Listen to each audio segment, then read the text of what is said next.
Oh, and good evening. It's September 16th, 2025, and we're continuing our discussion collection in our Outside the Class series. This series is from the Bible Project. It covers the entire TaNaK, right? Also known as the Hebrew Bible, or the Old Testament. Those source videos are available for your review on TheDustyFeet.com in the Outside the Class section.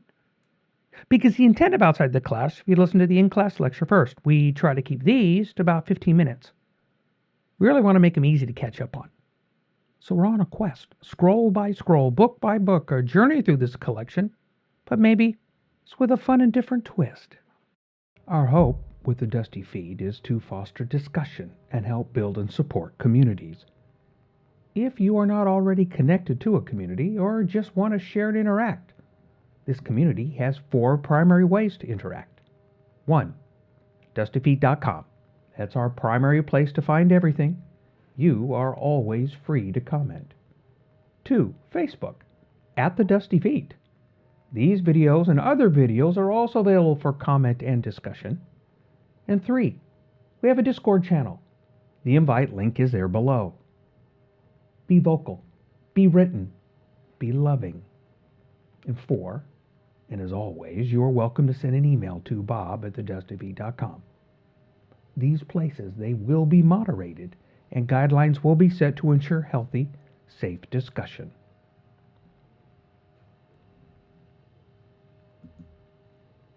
And as always on the Dusty Feet, this is a place where we can safely explore the endless ways of God and the interconnection of His creation. Belief understandings may be challenged, divine misunderstandings may exist, and traditional teachings might falter as we pursue connection, context, and community with God and each other here in an environment of grace and love. And of course, before we forget, if you do find these kinds of podcasts useful, please, that's when you click that subscribe button. The reminders, they just help you. But also, if you think these might be useful to others, please, that is when you click that like button, because it is how YouTube chooses to share these to more people if they wish. Because in this series, we're going to cover, like we talked about, the entire TaNaK, the Old Testament. We're going to do it in the original order of the Hebrew Scriptures. Just remember, the videos we're going to talk, they're just the tip of an iceberg. They're part of a learning series that I highly recommend. All of them can be found on the Bible Project's website. Because we're going to ask many questions about all kinds of things. The answers? We'll see. So the first scroll, we're on part 22. As I mentioned last week, one of the things that's interesting in these life wisdom teachings in Torah that we received from God, His will, His ways, in His promised land, with Him as King, I think at times we've been led to believe otherwise, right? To possibly to our detriment. This has been taught for a long time, so part of today's segment will have maybe a slight tangent because we're going to have an event that challenges both Torah and us, right? Because were the choices right? What was the cost of the choice? Did the cost have anything to do with the choice? Because I don't tend to shy away from odd choices in these stories, especially if we don't get a clear answer now. The possibility always exists that we might see something in the future that's going to help, that's going to aid us as we grapple with this. We put it in a box, right? Put a bow on it, put it on a shelf. But we have is that we think maybe at times, I think Torah, that if you could follow the Torah perfectly, then there is salvation. Yep. You know, oddly, the scripture never says that anywhere. It never even infers it. And yet I suspect many were still going to stick to that teaching. And since we can't do that, as we might as well, especially post-Jesus, right? We'd toss the whole batch out. That's a conversation for another time. Because we often hear that you can't do everything perfectly, that you might as well give up. I know it's a broad stroke statement, but it suits many conversations quite well. However, in these instructions, we have some interesting points where it states what you're supposed to do, right? Which is excellent, right? But then it provides an alternative approach, right? If you don't do this. So is perfectly following means that I'm going to need to go out and do something so that then I can do this thing to fix it, right? I know it's an upside down thought. It's not really part of my thinking, but it kind of goes that direction, right? If you want to do something and you want it perfectly done, and you have to do it all, which means then you'd have to do something wrong in order to fix it.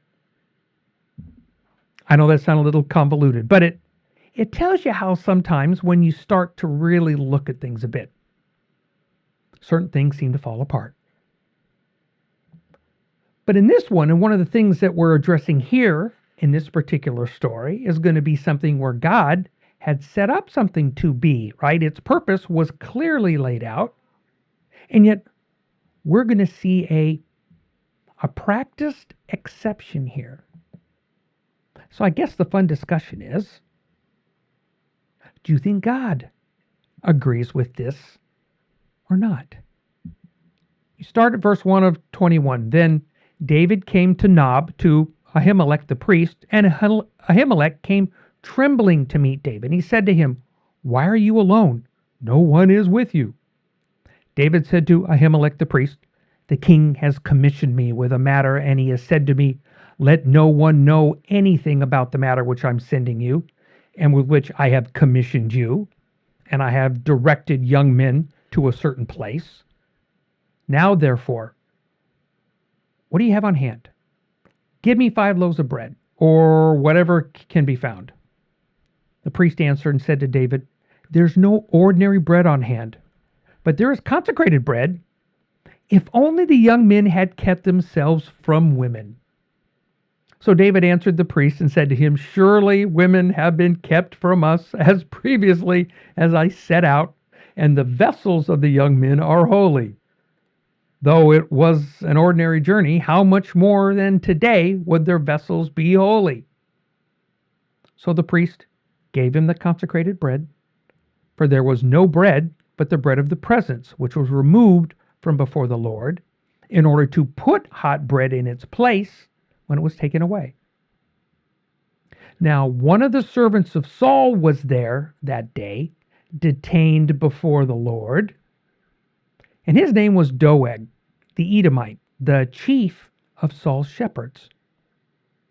But David said to Ahimelech, "Now, is there not a sword or a spear on hand?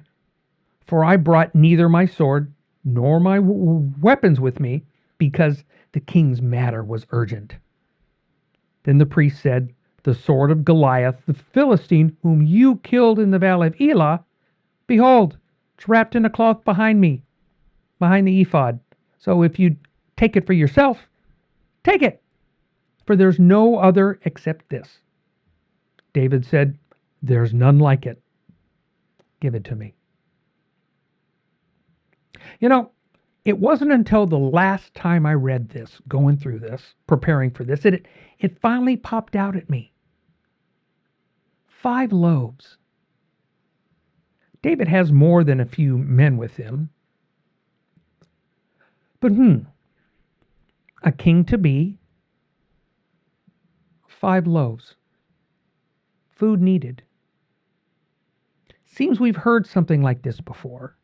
Well, okay, it's not David's past, but for us, well, it's David's future. It's our past. And it seems like the two of these guys, well, they're tied. So maybe that's food for thought for another discussion amongst yourselves. At least maybe for another time.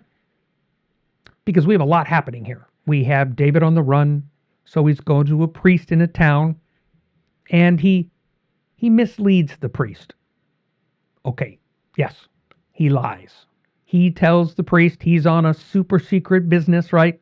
He had to get out in a hurry, and with him, he has men with him, but no protection, no food, not even any weapons.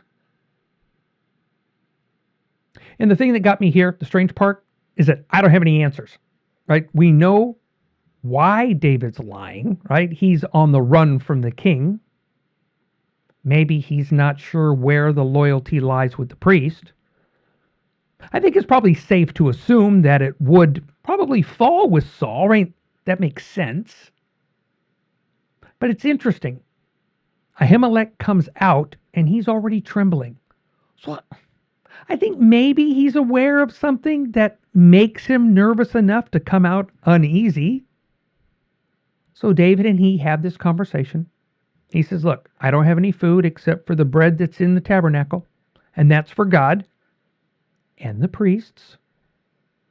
Because we have here in this bread, it's supposed to be those 12 loaves, right? They're there for a period of time. Then it's replaced with fresh bread. And then the bread is given to the priests to eat. Because it's food for them afterwards. And I think if Ahimelech is possibly thinking that this is the way he's going with the priests, so he's kind of alluded to the needing to be given to those acting in a certain way. And in that line we get where they been free from women, right? Remember, there were people on duty, right? Priests had these priestly cycles. They moved around and they would come in, do their duty. Then they leave and go home. So while they're on duty and on task, right, they're not to be with women, as in their wives, right? To be fair, here it does say women. So this conversation appears to be wrapped around this, for the priests at least, and they're being quote unquote priestly, at least not with women. David basically says, look, we've been on the run. We haven't had any time for ladies, right? We haven't any time around women. So it's safe to assume that none of them have been with any women at all.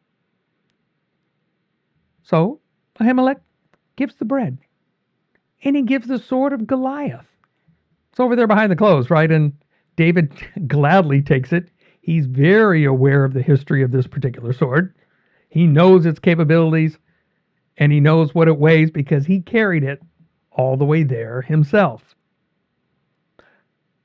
But this is a messy interaction. We love to fill in what we think is going on, right? I mean, David lies for what seems to be a good cause. Does the priest know? Does he just play along?